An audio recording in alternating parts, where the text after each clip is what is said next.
Donc je m'appelle Noël Lapierre, donc je suis président du MPI7, comme vous le savez tous. Avec Julien Garofalo, on a pour projet de reprendre notre pouvoir et de mettre dehors toutes ces personnes-là qui sont archi corrompues. Et là, donc, on était invité par des personnes de l'Est à venir venir au colloque de Paris, de Place d'Armes. Et là, j'ai la chance d'avoir rencontré Philippe Murer, à laquelle je vais donner la parole, qui va vous expliquer un peu ce qui le motive et ce qu'il a pris conscience aujourd'hui en France de ce qui se passait. Bonjour, alors, je suis économiste au départ, je suis souverainiste, je défends la souveraineté nationale, mais aussi l'identité française, qui sont les deux faces de la même médaille. Et ça fait 10-12 ans que je me bats soit en métapolitique, soit en politique, parce que, comme vous, comme beaucoup de Français, je sens que la France est attirée vers les abysses et vers le chaos, notamment à cause de l'Union européenne, à cause de politiques effectivement qui sont corrompus, mais surtout corrompus moralement puisqu'ils détruisent la nation. Et voilà quel est mon combat. Et mon combat, c'est l'union de tous les souverainistes de France. Je vous le dis, mon combat politique, moi, c'est l'union de tous les gens qui défendent la souveraineté française, mais aussi l'identité française, pour que notre pays puisse se redresser. Et qu'est-ce que tu pourrais dire à tous les Français qui se posent des questions sur leur avenir? Pour beaucoup, ils sont en train de dormir dans la rue. On a enlevé tous les moyens de subsistance, même pour certains, leur maison, leur toit, leur job, comme les infirmières, tous ces gens-là qu'on retrouve dans la rue, ces gens-là qui doutent. Ces gens-là, ils doutent et on peut les comprendre parce que ça fait 30 ans qu'on détruit l'industrie, qu'on détruit les emplois des gens, qu'on détruit les salaires bien payés, qu'on devient petit à petit, ce que j'expliquais, la destination, c'est un pays du tiers-monde. Et il y a une partie des Français malheureusement qui vivent déjà dans cette destination, puisqu'il y a 20% des Français qui ont faim, chose complètement inimaginable il y a 30 ou 40 ans. Et donc, en détruisant l'industrie, en faisant monter les petits boulots mal payés, précaires, les auto-entrepreneurs, etc., en détruisant les services publics, qui ont leur importance, évidemment, on est en train de se diriger dans cette direction. Donc, il faut changer de direction, et la seule façon de changer de direction, c'est de se battre politiquement pour reprendre le pouvoir, pour que la France redevienne une nation et non une province de l'Europe comme elle est aujourd'hui, de se débarrasser de l'Union européenne, ce qui n'est pas compliqué, de reprendre notre souveraineté et de faire un programme qui pour moi doit être gaulliste, c'est-à-dire s'adresser à toute la nation, s'adresser aussi bien aux entreprises qu'aux salariés, mais à tous les Français pour reconstruire notre pays. Et à partir de ce moment-là, on pourra reconstruire au lieu de détruire comme on détruit de plus en plus en France.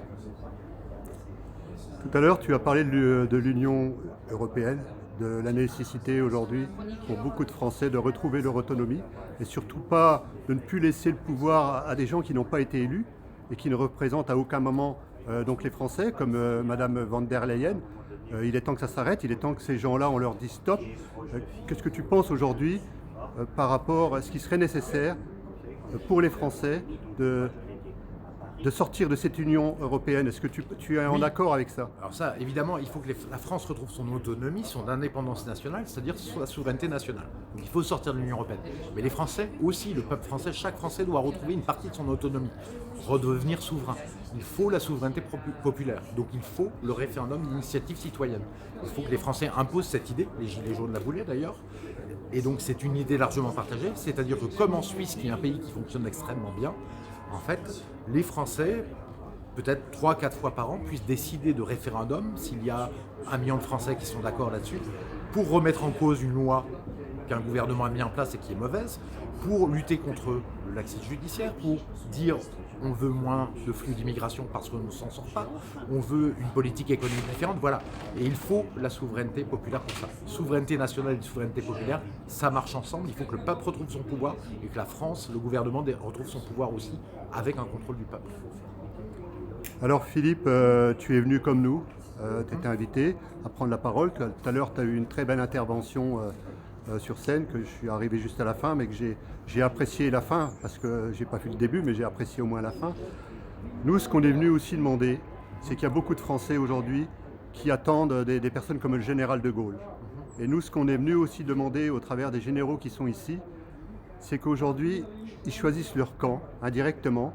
Est-ce qu'ils sont prêts à accepter que ça dure encore longtemps comme ça, ou alors est-ce qu'ils sont prêts à dire à un moment donné au gouvernement stop, il est peut-être temps aujourd'hui qu'on écoute les Françaises et les Français et la nation France. Le gouvernement ne l'écoutera pas. on le sait. Les Gilets jaunes sont descendus dans la rue, soutenus par 80% des Français, je le rappelle, au départ, pendant les 6 premiers mois. Et qu'a fait le gouvernement? Il a éborgné des Français, mais des gens pacifiques. Je suis allé dans certaines manifestations pour voir comment ça se passait. Il les a gazés avec du gaz lacrymogène, des gens extrêmement pacifiques. Et donc, la réponse du pouvoir a été la violence, en fait. Vraiment la violence politique. Donc ça ne passera pas comme ça. Ce qu'il manque aux Français aujourd'hui, c'est l'instrument pour combattre. Les Français aujourd'hui sont prêts à combattre et se battre. Ils ouvrent les yeux et comprennent que ce gouvernement et ce système d'Union européenne, de France captive de l'Union européenne, nous conduit à la catastrophe. Ce dont ils ont besoin, c'est une structure politique pour combattre. C'est pour ça que moi, j'essaye de faire ma part du travail pour rassembler tous les gens qui veulent sortir de ce système, qui veulent la souveraineté nationale, une politique gaulliste, une politique qui permet à tous de vivre correctement, avec des salaires correctement payés. Voilà, donc c'est ça pour moi le but de la bataille, c'est rassembler pour faire une force de frappe politique, pour pouvoir gagner politiquement et reprendre le pouvoir et changer la destination de la France et son futur.